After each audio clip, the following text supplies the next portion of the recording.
So now that the first wave of free agency has finished, it's mock draft season, and now we basically know what all the teams need going into the 2026 NFL Draft. We have a good idea of what they're interested in terms of players, and as you can see behind me, I want to talk about the Jacksonville Jaguars. Now, the Jaguars had a pretty quiet free agency. They're usually huge spenders, but not exactly this year. All they did was re-sign a couple of their guys and signed one external free agent, an RB2. So this is going to be an interesting draft as they lost their RB1, but they already drafted 2 RBs last year, and they lost one of their best linebackers this year in Devin Lloyd. So linebacker is now a pretty big position of need. So let's start getting into the mock draft. As you can see, I'm going to be using PFSN, and we'll just be using the consensus board and a full 7-round mock draft as you saw in the title. So let's get into it. Now, since the Jaguars don't have a first-round pick, they're going to be sitting a while,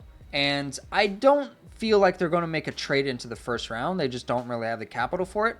They may move up in the second round, but I'm not going to simulate that, and there will be no trades in this draft. Now, this is quite the interesting board. D'Angelo Pons, I highly doubt he's going to be available at this point. He's getting first round buzz and will likely go early second. And cornerback is not really a position of need for the Jaguars. Now, they could build out some cornerback depth, but they already signed one of their corners, Monteric Brown, to a pretty hefty contract. It's at least starter money, and they have Travis Hunter, who's going to be returning, and they have Jordan Lewis, and they have Jarian Jones, who played well in the slot as well. So that's 4 good quality corners. They could use some outside depth, but that's not where you build out in day 2. Where you really want to get in day 2 is like some good level starters. Now, you could look at safety. Safety is definitely a position of need. Eric Murray is not very young and is definitely replaceable. And they have Caleb Ransaw, who's coming off an injury from last year, and he didn't play at all, so he's a complete unknown. They also lost Andrew Wingard in free agency, so that's someone they could look to replace. But Antonio Johnson did play well at that position, so it's not a huge position of need. It's not a high priority, and there's a lot of good DBs in this class. Now, what I'm really interested in here is likely offensive line or defensive line and maybe linebacker. Jacob Rodriguez is available here. I don't know if he will be available here in round 2. He's getting some first round buzz, but this is what PFN has. Jake Golday is a solid linebacker, but I wouldn't love it here in the second round. To me, he's more of a third round guy. Keith Abney, Igbison, these are 2 corners I like, but not really a position of need for them. AJ Halsey, that's also a popular draft pick for the Jaguars here, which wouldn't be bad. I do like Derek Moore here as well. Malachi Lawrence is a heavy riser this year. Max Clare, tight end, but they really only need tight end too. And another player to consider here is Grayson Halton. He is a highly productive defensive tackle. Really the only knock on him is that he's a little bit undersized, and he can definitely be dominated by double teams because of how small he is. But everything else, he's great. He plays the run pretty well. He plays the pass pretty well. That could be something they consider right here. It's a tough choice. You could look at Jacob Rodriguez here. There's also Anthony Hill Jr. Those are my 2 most favorite linebackers that could go here in the second round. But as much as I'd like Jacob Rodriguez here, I do not find him likely to be here. Now, if we pretend he's not there, I'd likely consider Derek Moore or Grayson Halton. Derek Moore, great edge, but the Jaguars already have 2 good edges in Trayvon Walker and Josh Allen. Trayvon Walker hasn't gotten an extension, and he was not this regime's draft pick, so they aren't exactly committed to him. They could easily go Derek Moore here and potentially move off of him after next year. We can see. They could also go Grayson Halton and really beef up that interior. What I'm going to do here is go Halton here. I think interior defensive tackle is a huge need for the Jaguars, and they were one of the worst interior defensive line units in the league. So that's something to look out for. Now, when we get down here, there's a lot of good options here. I like Keith Abney, but again, we don't really need to build out cornerback depth this early. I love Keelan Rutledge here. Probably my ideal pick here. Zakee Wheatley, I love drafting him. He's one of my favorite safeties in this class. There's Skylar Bell, and there's some linebackers that are decent. Bud Clark is definitely an option later. There's some good running backs down here. It's a pretty tough choice when it comes down to the third round, but the Jaguars have a lot of third round picks, so they can go in a lot of different ways. Now, one option I would love here is replacing Patrick McCarry with Keelan Rutledge. Now, they did draft a guard last year in Wyatt Milam, but he's been dealing with injuries, and to be honest, he played okay. He can definitely sit behind Ezra Cleveland, but I'd be looking at Rutledge here, and that's who I'm going to draft. Now, honestly, this board fell great. Zakee Wheatley is right here. There's also Caleb Tiernan, which is a great option. Austin Barber is a pretty good option. Yes, the Jaguars did pay their left tackle a good amount of money, but they could use some tackle depth, and it's not like Cole Van Lanen is the most talented tackle in the world, and depending what happens with Anton Harrison, they could potentially move off of him. So tackle is definitely an option here. Mike Washington, now he had a great combine, but there's a lot of red flags when it comes to him, so I'd be a little bit worried drafting him. Skylar Bell is also an option here. He's a pretty solid receiver, but the Jaguars don't exactly need receiver super high.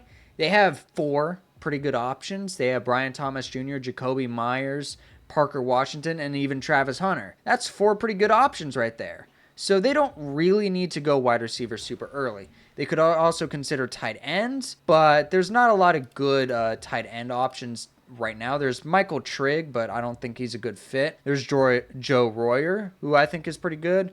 Eli Raridon, Dalen Bentley, Oscar Delp, Sam Roush. But these guys are a lot later, and we can look at them later in the draft, maybe 4th or 5th round. So what I would love to do is grab Zakee Wheatley here. And now we get into a weird spot.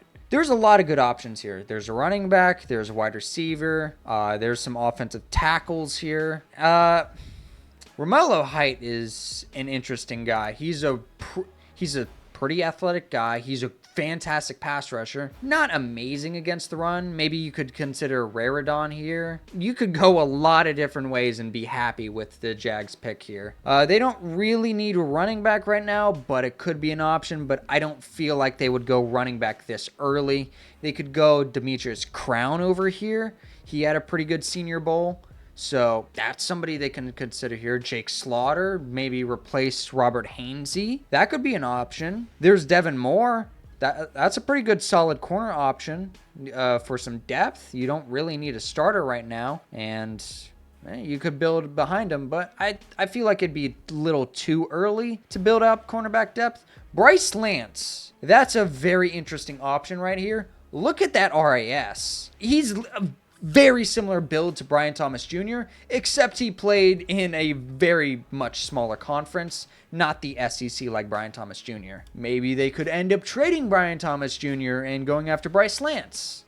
That scenario is pretty unlikely. They're unlikely to move off of Brian Thomas Jr. without a good reason. So Bryce Lance is a good option, but I don't think they're going to be doing that. What I'm actually going to do is go after Jake Slaughter right here. I think that's a really good option. Now, linebacker, you can notice I have not really gone after quite yet. Aiden Fisher is one of my late round crushes. I loved watching his game. Now, he's limited physically. He's not the fastest guy. He doesn't have sideline to sideline speed, and he's a little bit smaller, but he's honestly the same size as Jacob Rodriguez, but Jacob Rodriguez was excellently athletic, so that's why he's a potential first rounder. But Aiden Fisher, really good in coverage as well. He's also pretty solid against the pass and against the run. Now, he does have a little bit of a missed tackle problem, so that could be a little bit interesting. But to be honest, Aiden Fisher is a guy that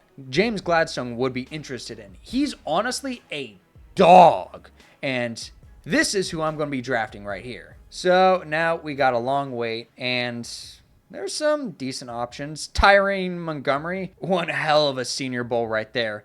Marlene Klein, that's also a pretty solid option. Tyreek Sapp, decent option. Now, there are some good options here. Tyrant Montgomery, there's Josh Huevis. That's a pretty good guy to grab. Torian York, I'm not a huge fan of, to be honest. Aaron Anderson, he's a super fast guy, and he's a pretty high riser here, but I don't think he'd be a good fit for them. And there's some decent options down here. I like Pat Coogan here, but what I'm actually going to grab here, he's a little bit down. He's only rated 187, but to be honest, I do not think he will be available that late. He's honestly getting a ton of hype right now, and I would not be surprised to see him go round 4. He's available here in round 5 because PFSN hasn't really upped him in the rankings, but honestly, he's a freak athlete at defensive tackle despite him being a little bit undersized. And to be honest, I'd love to draft him in round 5, so that's what I'm going to do here. And, well, we pick again pretty quick, so what I'm going to do is grab my tight end 2 in Josh Huevis. He's a solid all-around tight end. He catches well, he blocks well, he's what you want in a tight end 2. I think he's a pretty solid option. Now, if I didn't get him, there's Nate Kircher. I wish I knew how to pronounce that name. It's a really tough name to pronounce, but he's another solid option. Down here, we get into a little bit thinner. Dominic Jackson could be decent depth down here. Tristan Lay could be a decent swing tackle, depending what you want to do with Walker Little. Vincent Anthony, you could build up a good edge 3 right there. Caleb Proctor is not going to be available this late. He's just not. He's going to be gone in like round 5, round 4. He's not here this late. Le'Veon Moss could be a decent option down here. TJ Hall, we'll get back to TJ Hall in a moment. But what I'm going to do, I'm going to draft Vincent Anthony here. I think he's a good developmental edge prospect, and he's what you want in a edge 3, in my opinion. Now, as we get to 233, unfortunately, TJ Hall did not fall to us. Diego Pounds is a pretty solid option. Now, Mason Rager is also a pretty good solid edge 3 here. Now, I didn't go with him quite yet because it's be a little bit different, and I do expect him to rise up boards pretty quickly. What do I want to do? I want to see what we have on defense. That's too bad. The safeties I wanted are already gone. So the safeties I wanted, let's see where they went. Jalen Husky was the main guy I wanted, and unfortunately he went over here. TJ Hall went here, and Jacoby Thomas went not long after our pick.